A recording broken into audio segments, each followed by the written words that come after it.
la Lideret du résultat de les élections législatives? Nous sommes forcément très satisfaits de ce qui se passe. On a été un peu inquiets les premières minutes, mais il y avait une blague qui circulait dans la localité où je vis, que c'est toujours comme ça en Israël, c'est-à-dire que la gauche est Premier ministre, le candidat de la gauche est Premier ministre jusqu'à 3 h du matin, et puis ensuite, les 4 prochaines années, c'est la droite qui remporte. Donc à la fin... On se avec la gauche, mais on se réveille avec la droite. Voilà, exactement. C'est souvent le cas.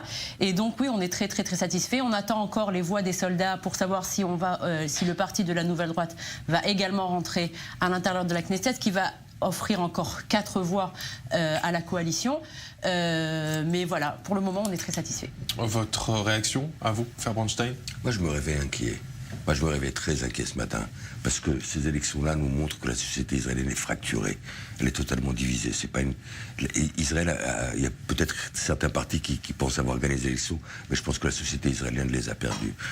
Moi, je veux savoir comment le gouvernement qui se profile va traiter le fait qu'il y a 35% de pauvres en Israël, va traiter le fait que les personnes âgées en Israël ne peuvent pas terminer la fin de mois, va traiter le fait que des jeunes ne peuvent pas acheter un appartement, va traiter le fait qu'il faut retourner à la table des négociations et avoir un accord de paix.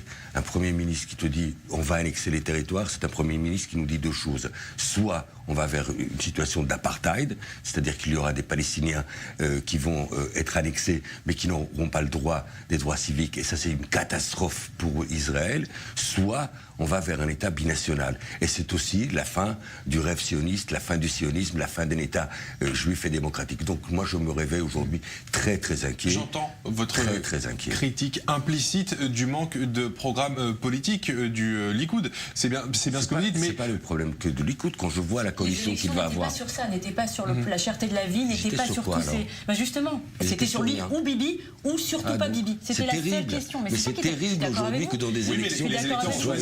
Les Israéliens ont choisi. Tout d'abord, je respecte les électeurs, et ce qu'ils ont choisi aujourd'hui, c'est une Israël tribale. Et Bibi n'a pas fait 80%. N'oublions pas que Bibi, avec les 35 mandats du Likoud, ça ne représente que moins de 30% des voix des électeurs. Donc c'est quand même une minorité des électeurs. Ce que je vois aujourd'hui, c'est un renforcement des extrémistes.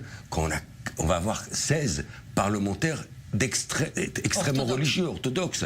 Ça va créer encore un schisme avec le judaïsme mondial. Les juifs américains ne vont plus s'y retrouver. Une partie du judaïsme européen ne va pas s'y retrouver, puisqu'on nie leur judaïsme à eux. Aujourd'hui, on va aller vers un conflit avec le judaïsme mondial, on va aller vers des conflits à l'intérieur de la société israélienne. C'est une société tribale et fracturée qui se réveille ce matin. Moi, il y a une question qui m'intrigue malgré tout. J'écoute toutes vos réactions. Mais qu'est-ce qu'il y a de différent entre le 8 avril et le 10 avril? Qu'est-ce qui a changé fondamentalement pour être aussi inquiet? On pouvait être inquiet avant et on est inquiet après, mais je ne comprends pas tout d'un coup ce sentiment de c'est encore pire.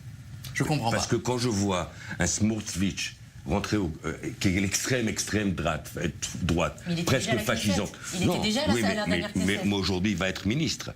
Aujourd'hui, il va être ministre, et peut-être ministre de l'Éducation. Moi, si je vivais en Israël aujourd'hui, je ne mettrais pas mes enfants dans les mains d'un ministre de l'Éducation qui s'appelle Smotrich. C'est un danger pour le judaïsme, c'est un danger pour Israël. Sauf qu'à force de jouer les Cassandres... Si je dois faire le choix, oui. C'est bien, c'est déjà ça. C'est terrible. C'est terrible que Naftali Bennett aujourd'hui est à gauche. Oui, sauf qu'à force de jouer les Cassandres, la gauche n'arrive pas à convaincre en fait. À force de dire ça va être la catastrophe, ça ne convainc pas les électeurs puisque on voit que les États-Unis n'ont jamais été aussi proches d'Israël. On voit de nombreux pays comme l'Inde, des pays africains, des pays arabes aussi, qui se rapprochent d'Israël, l'Arabie Saoudite, pour ne nommer qu'elle, le Tchad, etc. Des pays qui ont commencé à entamer en tout cas des conversations avec c'est de la peau d'escompette, c'est pas vrai tout ça. Oui, bon, ça c'est ce que vous dites vous, c'est ce que vous dites vous. Je pense franchement qu'à force de dire que tout va mal, et les Israéliens voient que tout ne va pas mal. Ils voient la queue à l'aéroport Ben Gurion où les gens partent en vacances. Ils voient les restaurants bondés. Ils voient que leur qualité de vie a, somme toute, augmenté si on regarde les chiffres. Alors oui, il y a encore énormément à faire sur le plan économique et j'espère vraiment que Moshe Kahlon va continuer à être le prochain ministre des Finances parce que c'est quelqu'un de droite, certes, mais qui a une politique de khemla, comment dire, d'empathie envers les personnes qui sont pauvres ou qui ont du mal à finir leur fin de mois. Mais en tout cas, les Israéliens sont heureux de vivre ici. Et ce décalage entre le discours de la gauche qui dit que tout va mal et c'est une catastrophe et la réalité, eh bien c'est ce qui fait que la gauche perd à chaque fois. Oublie le clivage droite-gauche. Parlons maintenant de la réalité. Quand tu me dis les pays arabes, je te dis aucun. C'est de la poudre d'estrompette. L'Arabie Saoudite, j'ai pas vu le drapeau saoudien encore à Tel Aviv.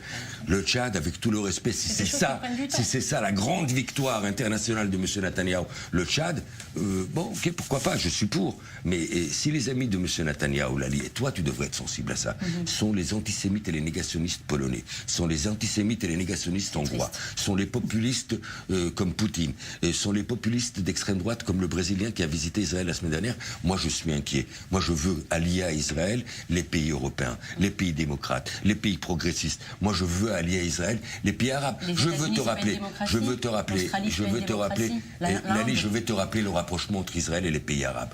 Après Rabin, après les accords qui ont été signés en 93, c'est avec le Maroc qu'on avait des relations, c'est avec la Mauritanie qu'on avait des relations, c'est des accords de paix avec la Jordanie qu'on a eu. J'étais au Maroc il y a et ça 3 semaines. Et ça s'est bien passé. Extrêmement bien passé. Et ça, c'est grâce à Rabin.